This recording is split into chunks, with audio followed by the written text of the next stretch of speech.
Hi everyone, good morning, good afternoon, good evening. This is Selvi. Today's topic is another an episode related to user stories. This is the last episode of user stories discussion.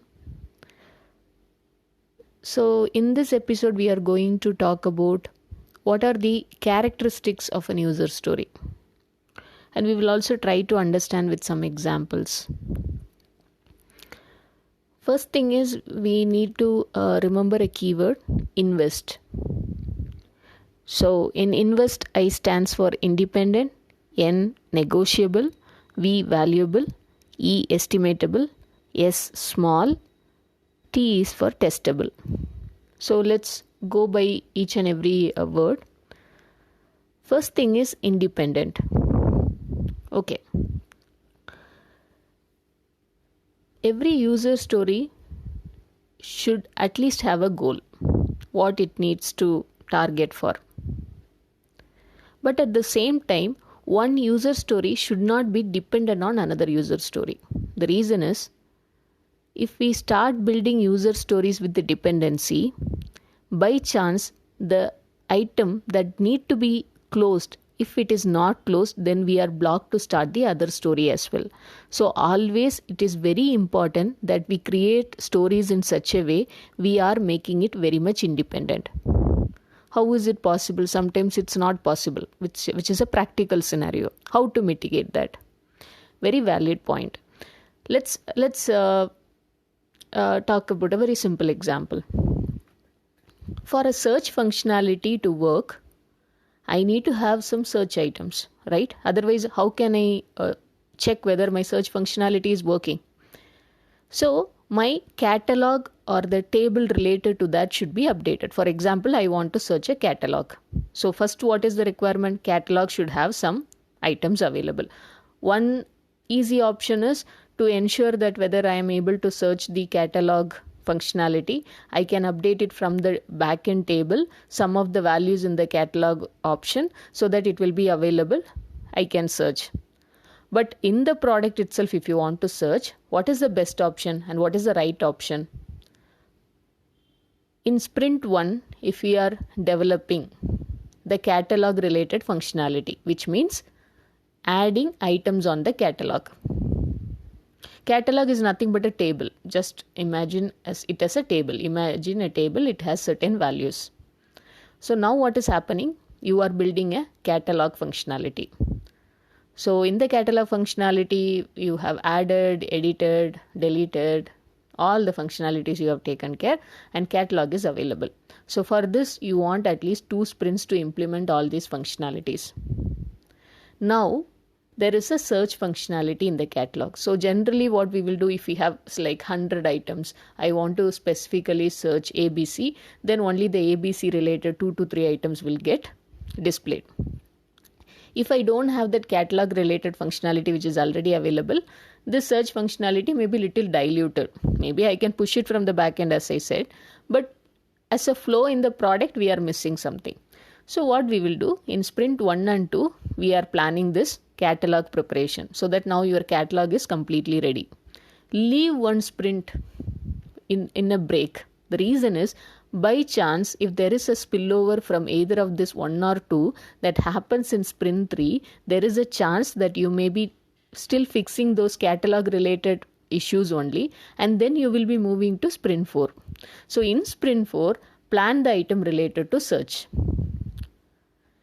Here also dependency is there, because in reality we cannot avoid dependency completely. But how we are managing that is actually a good practice. So here we know that certain functionality is dependent on another functionality. To ensure that we are actually testing the functionality properly, we are taking care of the functionality properly, we need to have other functionality already available. Like catalog functionality should be already available so that search functionality can work in a better way, or we can see the results in a better way in the product. So what we need to do, we need to plan the item that will resolve the dependency in the earlier sprints and ensure that there is a gap, and then pick the dependent item so that even though if there is a slip, if there is a spillover, you have some kind of cushion to manage it. Right? So this is how we should plan and manage it. But do not create dependent stories itself. I should complete this, then only I can plan it. You should always have a workaround mechanism also in place. By chance, the catalog is not ready for any reason. What is my alternate option to manage it? That is updating the values from the backend. So this is how we should plan it. And when we talk about other things, there is also one more best practice I just want to mention. How we are giving the gap and planning. Similarly, we also sometimes miss to understand if there is a user story that has a dependency with another user story which is available in the same sprint backlog. How we will be able to manage it? We sometimes think in a very optimistic way. First 3 days, this user story will be done in the sprint. And next 4th, 5th and 2nd week of the sprint, I can manage the second story so that I'm already resolving it like that. But in practical scenario, that may or may not be feasible all the time, right? Because sometimes what happens, as per your plan, by 3rd day, you will not be able to complete. Maybe the plan is to complete by the end of the 3rd day. But what happens in reality, we are still getting stuck in something and we are unable to proceed. So what happens here? So the whole plan, we are blocked in the first story also, and the other dependent item also getting blocked. So it is always a good practice. Do not tie up the dependent items like I will do this in first 3 days and immediately I'll start. Those kind of plans may not work. Even though we are very much optimistic in the way we think with the management of the 2 stories, please always plan it in such a way, okay, I am very sure first 3 days only it will complete, but still for better planning, I'll make the second story in the second sprint. Anyway, I have another 3 to 4 days in the first sprint to manage it, even though there are some kind of issues. That's the best way of planning independent items and resolve dependency between the user stories. Second thing is negotiable. Negotiable is something, whenever we create user stories, we always should give some room for adding additional ideas. Why so? First thing is, Agile always recommends for continuous improvement, and there is always an option for scope change. There is always an option for adding best things and make a better solution. So that is the whole process behind the refinement meeting also.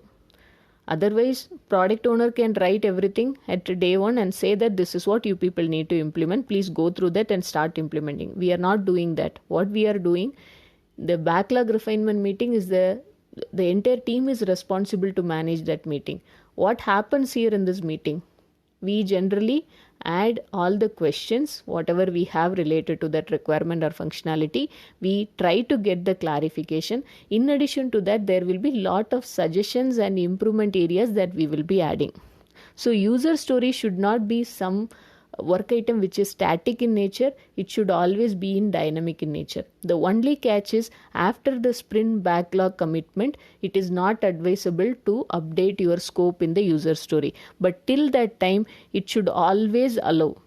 There should be always an option to update things in the user story. That's what we call it as negotiable. So there should be always an option to add the ideas during the refinement, and even if it is not possible in that work item, it should be added as a separate work item even, but there should be always an option for betterment. The next one is valuable. This is something we discussed in our previous episode also. Every user story should bring a value. When we say value, what are we trying to say here? So every product, any product is actually anything that gives a value. Similar way, every user story should be associated with a goal, and at the end of the sprint or at the end of the story closure, it should deliver that value. That is the reason we don't encourage any user story which are meant for task based. What are task based? Creating story for back-end work, creating story for testing work, creating story to fix defects. There is no value that is being produced out of it. They all are treated as a placeholder item. We are not creating user stories for placeholder purpose. It is a placeholder to capture a requirement or functionality. It is not a placeholder to get the work done. That is the difference. So here, the value, outcome of the value at the story closure is very important, and every story is meant to give a value. So that's the reason we always look for some kind of logical outcome, some kind of functionality that is getting delivered, some kind of idea that is getting generated, some kind of decision that is being made. All the things will be taken care by a user story, but everything delivers a value. So that is all about valuable. The next one is estimation, estimatable. So we have not so far talked about estimation topic in our episodes, but slightly I'll touch upon what is estimatable mean here. So user story should be estimated. User story should be in such a way, it should allow us to understand what are the risks that are involved, what are the dependencies that are involved, what is the complexity of this story, and how much work that we need to invest on this story. All these things should be deliberately shared visually when seeing a user story by an user or a developer or a tester or a product owner. So anytime when we see, we should be able to, oh, okay, this is the story, these all are the risks, these all are the dependencies. So it should have that level of clarity information available in it. That is when we will be able to estimate it, because user story estimation is not only effort. User story estimation is all about the involved dependencies, risk, complexity, amount of work. Amount of work is just a piece of information. It also includes risk, dependencies, complexity, and what is the business value it is trying to deliver. All these things are actually collated, and that will give us the user story point, which is nothing but the estimation. So user stories are created in such a way, they should be able to explain all this information to the team so that they will be able to estimate it. Next one is small. S stands for small. What is here small means? This also we talked in our previous episodes. It's very important. User story should be at least associated with a single goal. At least a goal. It can be associated with multiple goals, but it is always recommended not to club so many goals in a single user story. Why so? There is a chance we may dilute what is the purpose of the user story. Tracking and monitoring that user story will become a challenge. And another thing, whenever we are trying to break the stories in a very simplest way possible, just for making the story small, we should not break it without any logical outcome. Always ensure every user story is having a logical outcome. But at the same time, ensure that it is small. Not only for tracking and management, another option is, let's consider one user story that is being worked by the team, which is very small, and the value it is going to give is also very important value. But at the same time, it is actually broken in such a way that it will be definitely getting completed in 2 to 3 days, because it is associated with one goal. We have not made so many things added over there and made it as a complex one. It is very simple, and the estimation by the team is like by 3 story points. Within, definitely, let's consider within a week we can expect the story is getting closed for whatever may be the reason, 3 story point or 5 story point. What will be the confidence of the team during the sprint execution? Whenever you see something is getting closed at the mid of the sprint, that's where actually the team's confidence also will boost up. Not holding each and every user story till the last day, you have something already getting closed in the mid of the sprint. That will happen only when you have made stories in such a way they are very small, at the same time they have a value, at the same time they are delivering a functionality. So what is the key here? Whenever we are creating stories, we need to really think, are we trying to create user stories of less complexity, small in nature, deliver a goal or value. So that is very important. So it will definitely help the team to see some level of confidence, because at the end of the fourth day you are able to close the story. Otherwise, what happens, we make so many things, we always try to build medium size stories or large size stories. That's not the right option, that's not a best practice as well. This may actually get a feel that, oh, so many stories are available in my product backlog, but every story, you know what is the dedicated purpose it has been created when you create stories in a smaller fashion. So it's always advisable, recommended and suggested, please go with smaller stories, better for tracking and management, and it will increase the confidence to the next level for the team. The next one is testable. The last option, T, is testable. All the information related to test scenario should be captured in a user story. What does that mean? First thing, in the acceptance criteria information itself, it is always advisable to add a line called whether testing is required or not, because there are some technical stories where testing may not be required, because it would have given a technical outcome which a tester no need to confirm it. But in all the other stories, you may, whenever there is a delivery of a functionality or a feature, you need to actually test it. So now, first point, we are clear whether testing is required or not. Product owner will be mentioning yes or no. What is the information required for testing? We have given all the acceptance criteria, the related points, all those things are available. What is the bigger issue here? There are. Now let's take one simple example. I'm again going to login page. Okay. Login page with username, password, submit and cancel button. That's it. So there is an acceptance criteria which talks about the design of these things, how the layout should look like, and username, password fields, what are the allowed characters, what are the not allowed characters, and what is the character length, and what are the mandatory fields related information when we are trying to skip that. All these things are available in the acceptance criteria. Against all these things, test cases will be written by the tester, which is called as the acceptance test. Now, the key here is, even though after adding all these points, right, there are certain points which are still not aware. What are those points? I enter my username, password, I clicked on login. What is the expectation from the business? What should be the time taken by the system to move from this login page to the home page after I click on the submit button? Which means, what is the time that is acceptable? I cannot wait for 10 minutes after clicking on submit. That is a usual scenario. That's an issue. Have we captured all these points?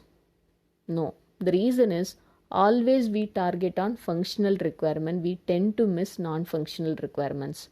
So whose responsibility is that to put all these things? Not only product owner, it is the entire team. So we should ask these questions during the refinement session.